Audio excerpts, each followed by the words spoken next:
Basie se mampoer, Knoppie se fout en oom Frisco se kooidam. In die dorpie Smousfontein, waar die tyd stadiger beweeg as 'n munisipale werker op 'n Vrydagmiddag, was Basie Botha se algemene handelaar 'n muurnis van bedrywighede. Dit was waar kinderstories geruil is, hande geskit is en soms, vir die regte prys, 'n spesiale item onder die toonbank uitgehaal is. Basie, met sy fyn neus vir sake, het geweet hoe om geld te maak uit alles, selfs sy eie mampoer, slim vermom as 'n vrugtekelkie met karakter. Hy het hom nie altyd aan die wet gesteer nie. Die winkel was daardie middag 'n oase teen die son se genadeloosheid. Knoppie, Basie se helper, was agter die toonbank besig om bottels gewone vrugtesap van etikette te voorsien. Knoppie was 'n goeie seun, al was hy nie altyd so vinnig op die begrip nie. Basie het dit handig gevind, hy het minder vrae gevra en het presies gedoen wat Basie gesê het. Maar daardie dag sou dinge nie heeltemal volgens plan verloop nie. Basie het uit die agterkamer gekom met 'n boks vol spesiale vrugtesap goed gedokter met mampoer wat hy net aan sy beste kliënte verkoop het. Knoppie, hierdie een is net vir die ondertoonbank mense, het Basie gewaarsku. Knoppie het 'n eerbiedige knik gegee, maar toe die winkelklokkie lui en 3 formidabele dames instap, was sy aandag weg. Mevrou Dominie Potgieter, Auntie Anna, die statige Engelse dame, en Wilma van die poskantoor was bekend as die dorp se morele kompas. Wilma, 'n gesette dame met 'n houvas op die poskantoor se skindernuus, het die voortou geneem en Knoppie oordonder met 'n lys van aankope. Knoppie, wat gou deurmekaar geraak het sonder om te kyk in plaas van vrugtesap, vrugtekelkie aan hulle verkoop. Terug by die pastorie, onder die koel skaduwee van die rondom stoep, het die 3 dames die vrugtekelkie oopgemaak. Dit het verfrissend gesmaak en het gou die hitte van die dag verdryf.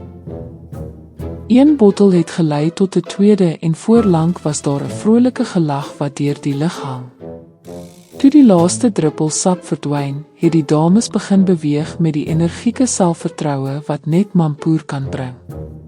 "Kom ons gaan swem," het mevrou Dominie voorgestel. Die ander 2 het nie geaarsel nie, en met skoene in die hand en rokkies effens opgelig, het hulle koers gekies na oom Frisco se kooidam. Daar, met hul onderklere as swemdrag, het hulle in die water gespat soos jong meisies op vakansie. Voor ons verder gaan, onthou om te subscribe en met jou vriende te deel.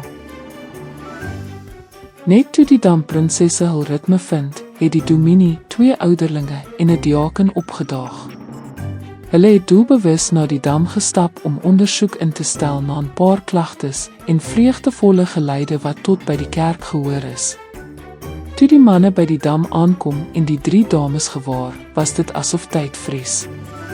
Die dames, vasgevang tussen skok en skaamte, het nie lank geneem om 'n besluit te maak nie. Met 'n oorverdowende gil het hulle uit die dam gevlug.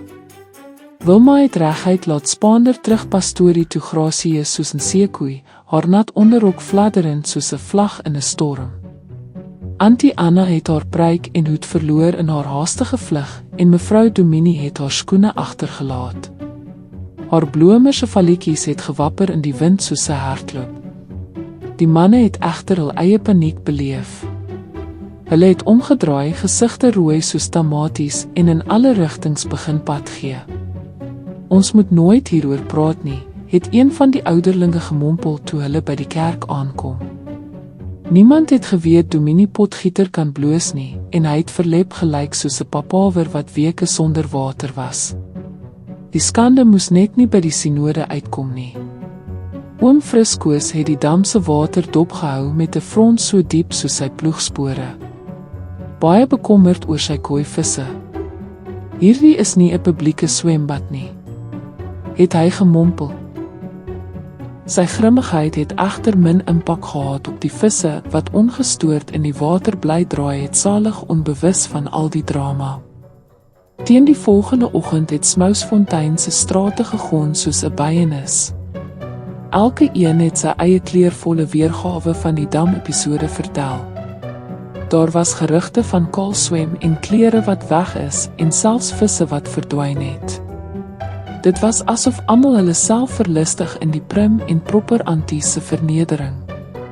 Selfs die streekkoerant het bespiegel oor die betalje. Mevrou Dominie het skielik met hoofpyne begin sukkel en was vir weke nie in die kerk nie. Basie het soos altyd 'n skalkse glimlag op sy gesig gehad. Maar toe hy agterkom dat sy hele voorraad vrugtekelkie met karakter weg was, het hy sy kop geskud. Alhoewel hy elke oomblik van die betalje geniet het hy niks gehou van die verlies wat hy gely het nie. Sy klandisie het 4 keer meer vir die kelkie betaal. Knoppie, wat nou weer etikette geplak het ongemaklik geskuif. Hy het geweet dat sy fout die begin van die chaos was, maar Basie het liewer nie 'n woord gesê nie. Vir Basie was die hele episode 'n teersaakie en hy was bang die geheim van sy drankie kom by die verkeerde ore uit. Die dorp het gou weer na sy eie weergawe van normaal teruggekeer, maar die storie van die damdrama het nog lank daarna bly voortleef. Elke keer as iemand oor die sap wat effe gegis was gepraat het Basie 'n glimlag gekry wat sê my geheim is veilig.